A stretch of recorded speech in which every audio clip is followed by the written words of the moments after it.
Our next speaker is going to go from the tactical layer of an insight and how to craft the perfect recommendation all the way up to a higher level, renewed vision for researchers' position within an organization. Can everyone please give me a very warm round of applause for Eniola Abioye?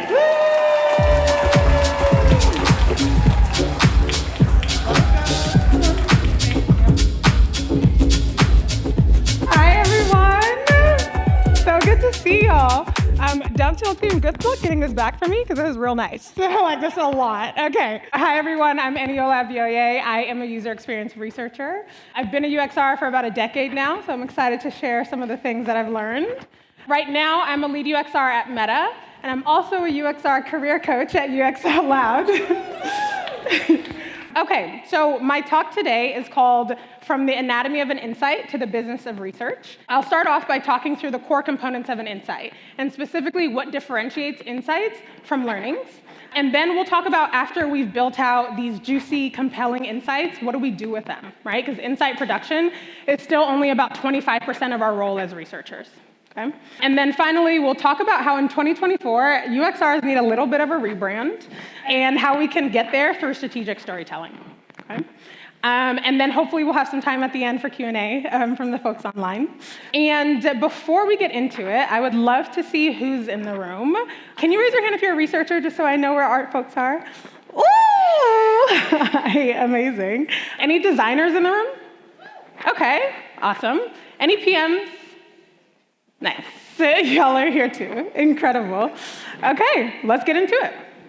Okay, so Nielsen Norman Group, who's one of the OGs in UXR education, does a really great article that differentiates data from learning from insights, okay? Data points are things that we think about as raw data, right? So they can be implicit, ones that we're already measuring and we go in and look at our dashboards to see. Or they can be results from one-on-one interviews, notes and things like that, outputs from our surveys. And think about them as data points, as points of information that is coming from users, okay? So imagine that you work at a fintech company and you're building out their website. An example of a data point is users can't find the credit card application on a bank's website. Okay, straightforward, came from the users, they're having trouble finding it. Learnings then take those individual data points and start to look at trends and patterns that we're seeing across from them. So they're one level up. And so if you can imagine, we got similar data points like that of users not being able to find something. An example of a learning might be information architecture is a barrier to users navigating the site. Okay, so it gives that overview of like, here's what we're seeing based on multiple things that are coming in. Okay.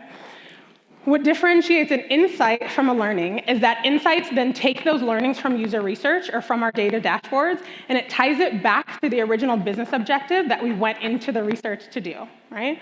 So imagine one of the metrics that we were trying to move is conversion rate, right? An insight in this example would be something like making card applications more discoverable will raise the user conversion rate. Okay, so it takes that what we learned in the research and then it ties it back, and it also calls out that opportunity of here's something we can do based on what came through in the research. Okay. So I found that in working with product teams, collaboration goes a lot better when we speak in the language of solutions, right? Or speaking in the language of insights by taking that extra step.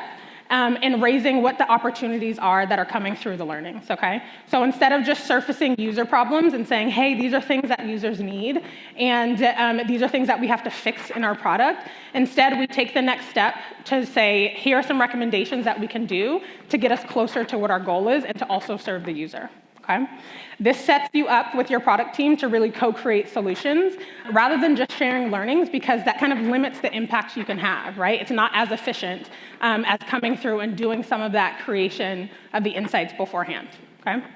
I find, too, that as researchers, the line between learnings and insights is a little blurry sometimes, right? Because as researchers, we nerd out about human behavior. Okay, I'll use an I statement. I nerd out about human behavior as a researcher. And so it can be really tempting to just have the learnings and say, hey, look at this new thing that we've learned about our users and how they interact with our products. Isn't this really, really interesting, right?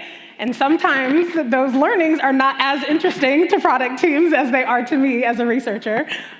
So taking the next step of like, hey, this is also what we can do with it, is really helpful for our product partners, right? They respond a lot better to that. So this brings us to a controversial conversation that's been happening in the UX research community, and so I thought, why not talk about it here?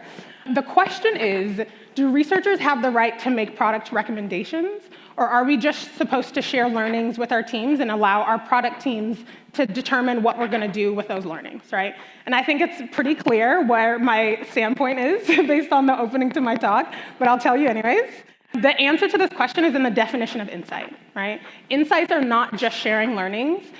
They're calling out the opportunities and the recommendations that are coming out of those learnings, right?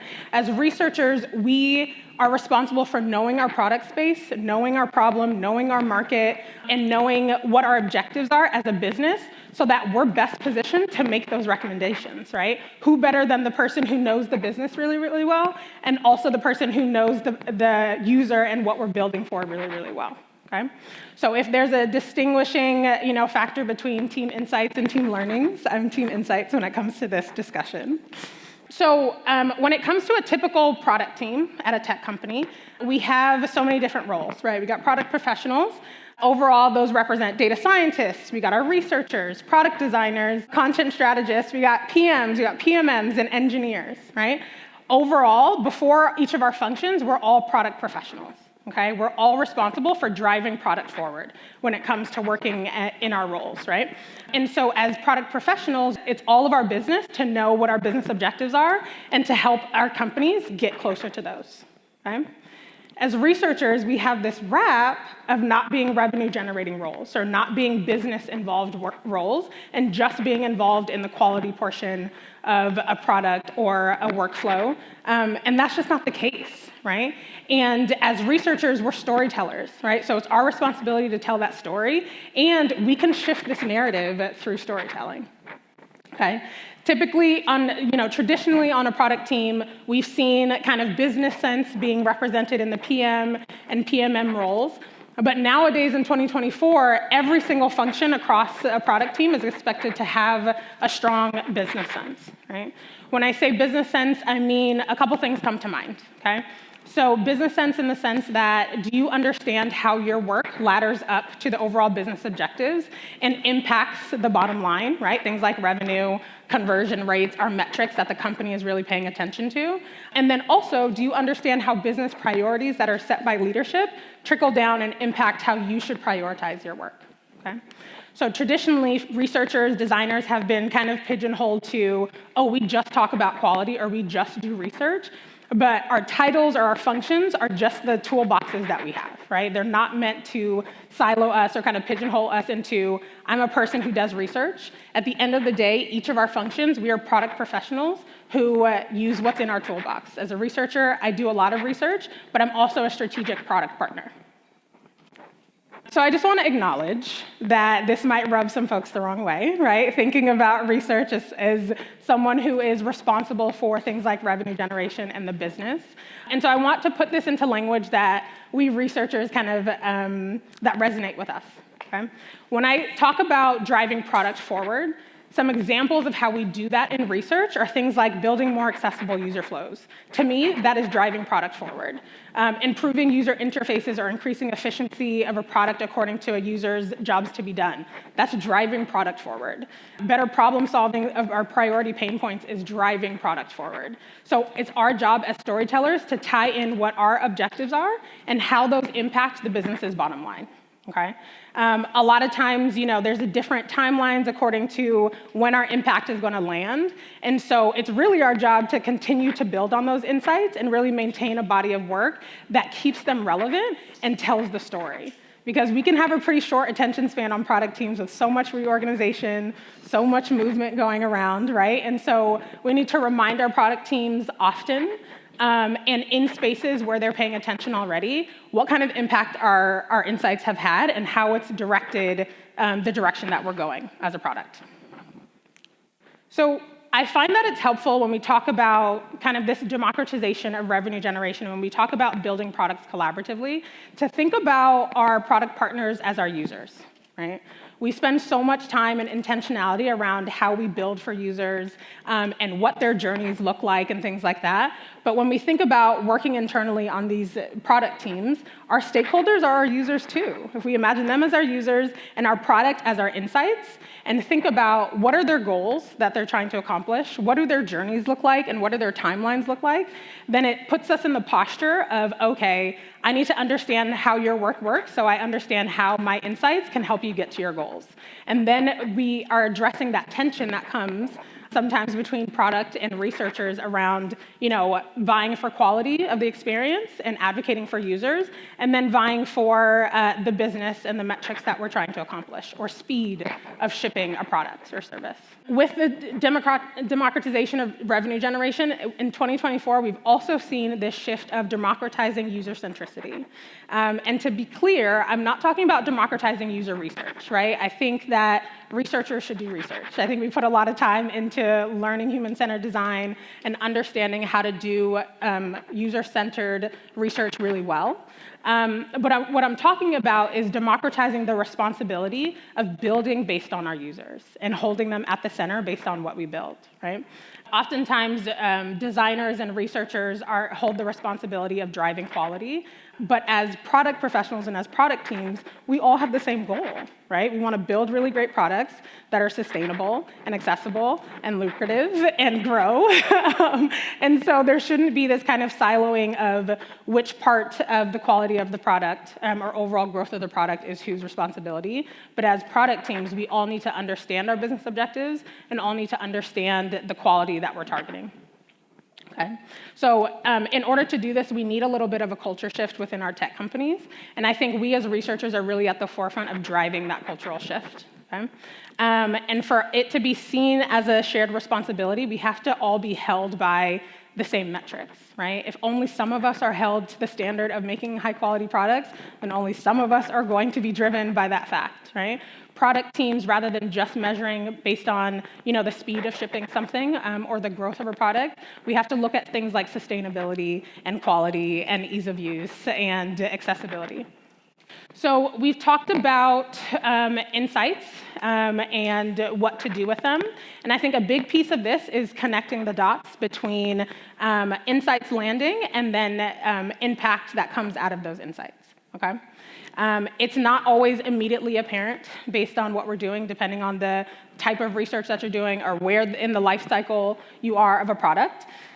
And so some things came to mind when I think about connecting the dots between insights that drop and what we want to do with them, walking with teams hand in hand in order to do something really great with them, okay?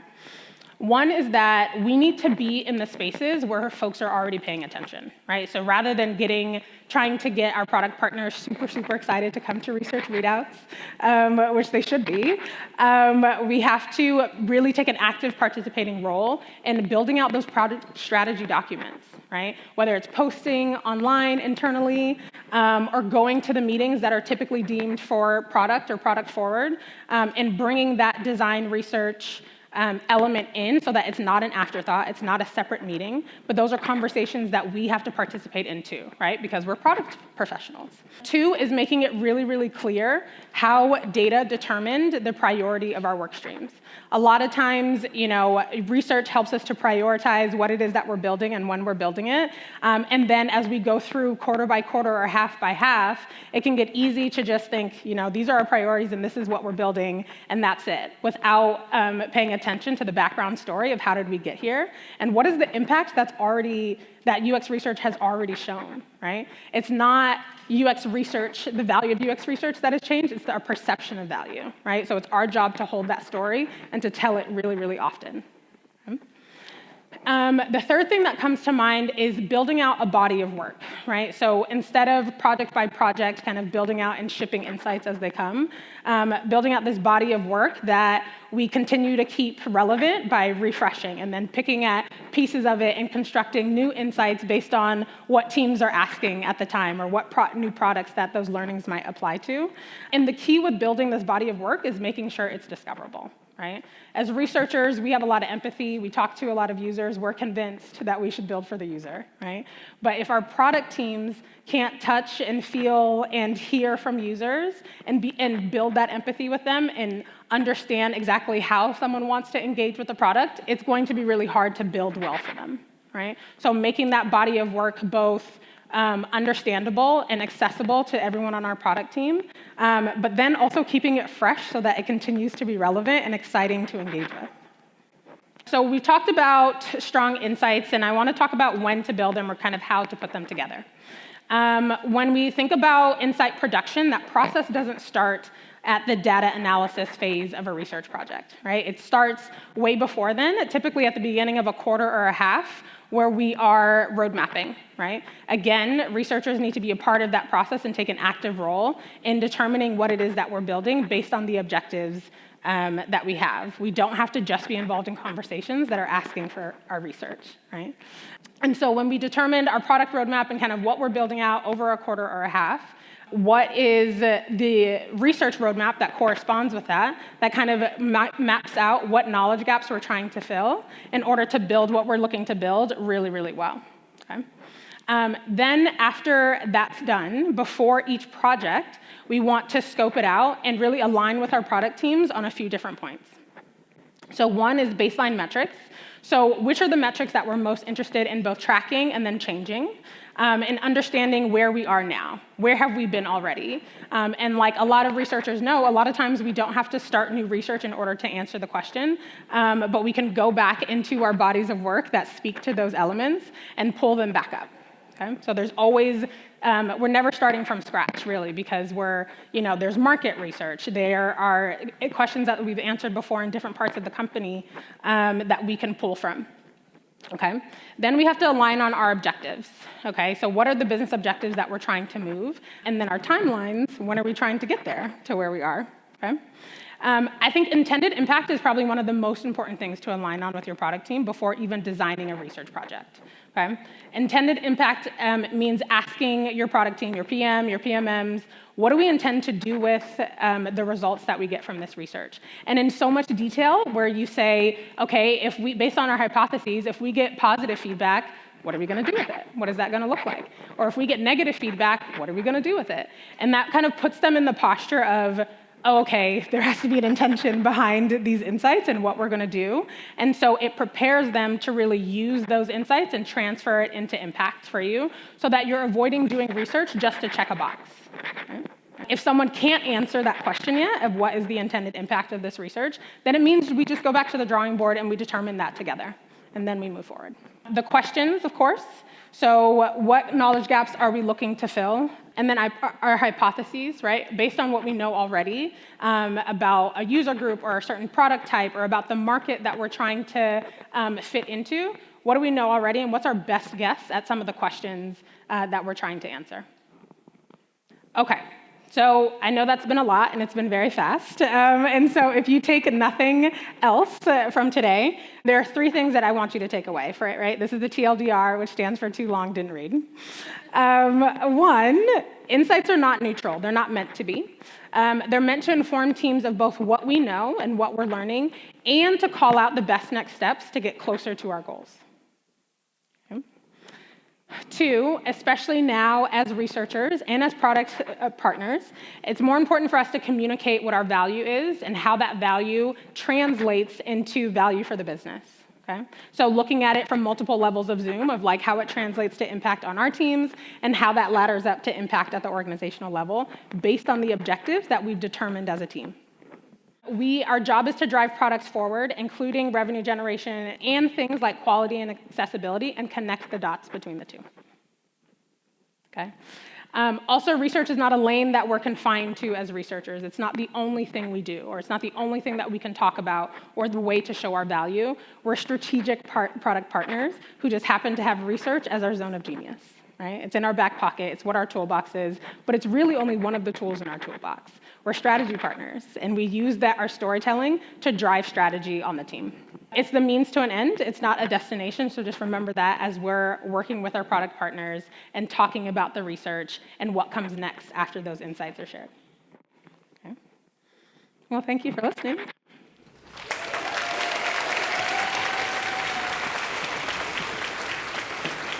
Amazing. Thank you very much, Eniola. So we have a few questions here from the live stream audience. Okay. So I'm going to read them out. From Faye Akin asks, what do you do if these strategic places are being kept away from researchers? Okay. So I would say then that's a time to pull in your leadership, right? Typically, there's a director of research. There is some stakeholder that's super into empathy or values building based on customers. And that's where you pull them in as sponsors to get buy-in from them to take you into rooms where you're not yet yourself, right? So understanding who values research at the company and asking them for help into pulling you into those meetings. Makes a lot of sense. So I've got another question here from Jordan Goodison. So Jordan asks, well, he says, I'm trying to work on one of the relationships I have with a designer. How do I tell her to involve me at earlier stages in the design process without seeming like I'm treading on her toes? I would say to showcase one interest in the work and the work that they're doing, right? Because people like to share about themselves and share about their work. And then I would ask in a one-on-one conversation of what their goals are and how you can help them better get to their goals to open the door for what are ways that we can partner, because I'm here to serve you and make our designs better overall for the users, and aligning on the fact that you have the same goal. Amazing. From Amanda Green, so a question where Amanda asks, where do you see the role of a researcher in a company that wants to learn from releasing MVPs and analytics? So I'm feeling like this might be a sort of early stage startup and a lot of iterative approaches to product development are going on. So how do you feel a researcher might be able to fit into that flow best? Yeah.